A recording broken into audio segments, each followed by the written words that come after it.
kids. Sorry, I was down on the other end of the building. What a wonky week I've had. Any of y'all ever had to take prednisone before? It does amazing work because my shoulder's a mess, but my God, it makes me crazy. So the rest of the multimedia team has been somewhere else. Tracy's hiding from me at home, so that was probably the best move that any and all could have done, because that stuff, it just makes me nuts. But I'm almost through with it. But I'm still on it today, so you've been warned. All right, guys, we are going to try to get through a few questions. First and foremost, welcome to the Friday Live. Appreciate y'all swinging by, spending a little time with my large angry butt. And we will see if we can get a few questions answered. And we'll start off by whatever got sent in this week. And no, I haven't had time to read through, so hopefully I didn't owe anybody any information first, where I had to do some research. So just going to have to cold read these like I do all the other questions. So what's the big deal? And if I still can't answer these, then I'll do the research and we'll start it again next week. Does that work for y'all? I hope so. All right, Theodore Leonard had asked, I have an 01 GSXR 600. I have to start the bike with a choke or the choke-like switch. It's fuel injected. It takes about 4 attempts before it starts, and it bogs, but not if it's not warm before idling. Didn't I work on this one already? Well, it doesn't matter. I know on the GSXR 1000, and since this one is fuel injected, that you've got 2 sets of injectors. There's one for low speed, one for the high speed, and it sounds like your low speed may be clogged up. First thing I would check, as always, is going to be your fuel pressure on that bike. I think it wants to be around somewhere in between 48 and 52 pounds. And if it's not, then you've got an obstruction either in the filter itself, or maybe the pump's getting a little bit weak. And maybe that's why you're having to keep kicking it over and over till it finally builds up enough pressure to fire through. So I would kind of lean toward your fuel pump at this point. So if you would find somebody that's got a gauge, or just run it by the dealership and just have them do a quick test on it to see what kind of pressure you're building up in there. Ricky Allen Wood 4664 had asked, own a 2003 VTX 1800. I always like the VTX line. I guess that makes me odd. If the starter solenoid switch gets stuck, oh boy, what is the quickest and safest way to disconnect power? Well, that's the real trick. If it's just sitting there cranking and it will not disengage, the only way you can disconnect that is either at one of the battery terminals, and I would definitely choose the negative side so you don't run the risk of grounding out anything on the positive or getting to the solenoid itself. Solenoids usually just don't stick open. More than likely, it's the actual switch that's sticking and in turn telling the solenoid to keep doing its thing. But to answer your question, yeah, there's no other way but just disconnect battery power, because there's no fuse. It goes from the battery to the solenoid to the starter. No other way to get to it other than those, and then to break that circuit. And I would do it on the negative side. Mary Thornton, I have a 1983 Nighthawk 650. Keeps getting a clicking sound. I have a new solenoid and starter, but it still clicks. I can't locate the relay. Is the solenoid the relay?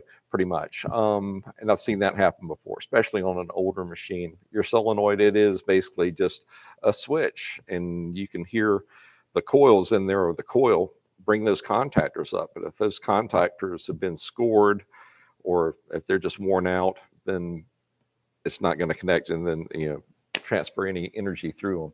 So more than likely, it is that quote relay and or solenoid, which I kind of consider to be the same thing.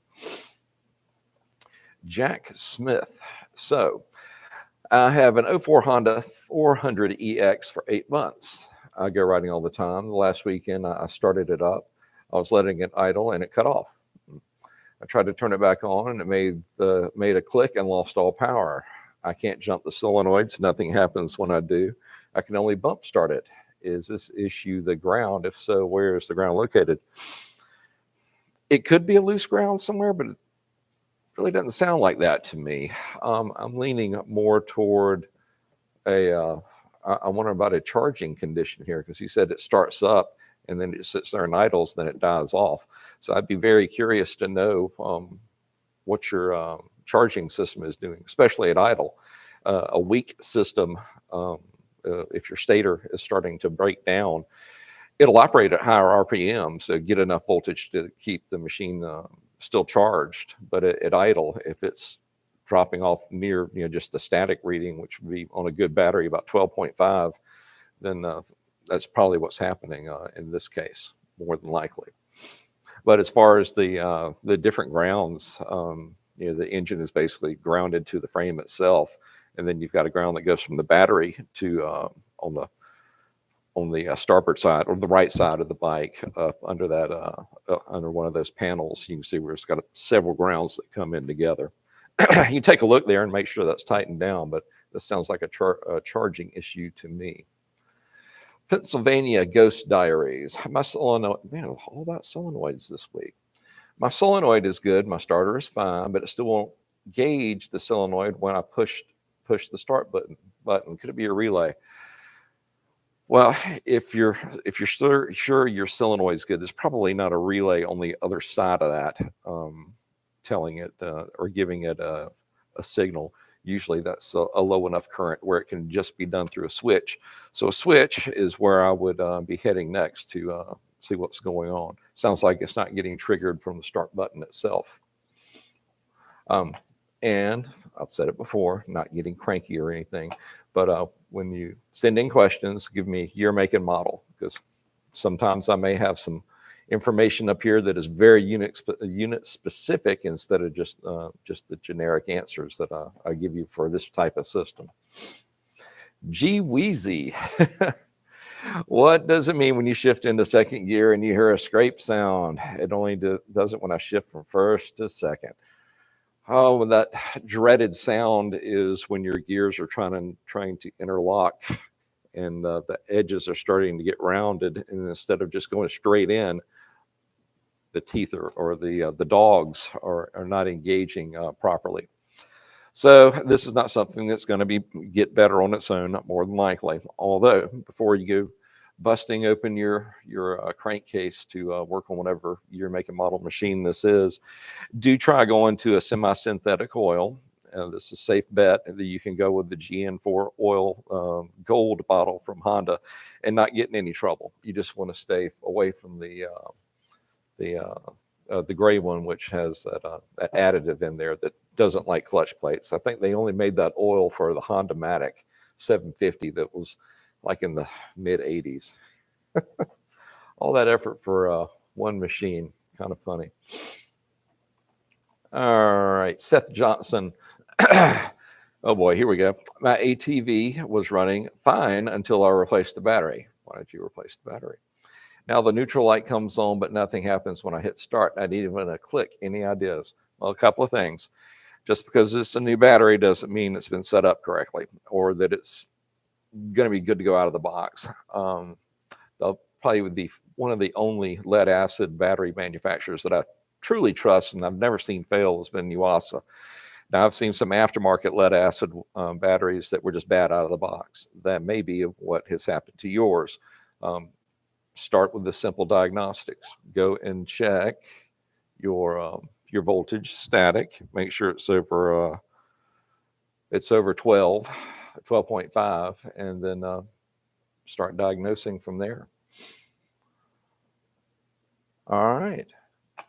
So Hank, you telling me nobody had any other questions they sent in this week? All right, that means everybody's fixed their stuff and they're out there having fun. And guess what? I'm okay with that. I'm okay with that because it's been a long week. All right. So I guess we will let y'all go home. Everybody have a great weekend, a great week. And if you break anything during the week, send the questions to Hank, or either ask Partzilla at partzilla.com, or Hank, if you would throw up that website or that email address, and I will get them answered during the week, and we'll kick off next week with those. That sound like a plan to everybody? Well, good. Well, I appreciate a few of y'all swinging by. Maybe, hopefully, you were one of the people that asked those questions earlier, and I've got you pointed in the right direction. Well, once again, y'all take care, and we will see you next week.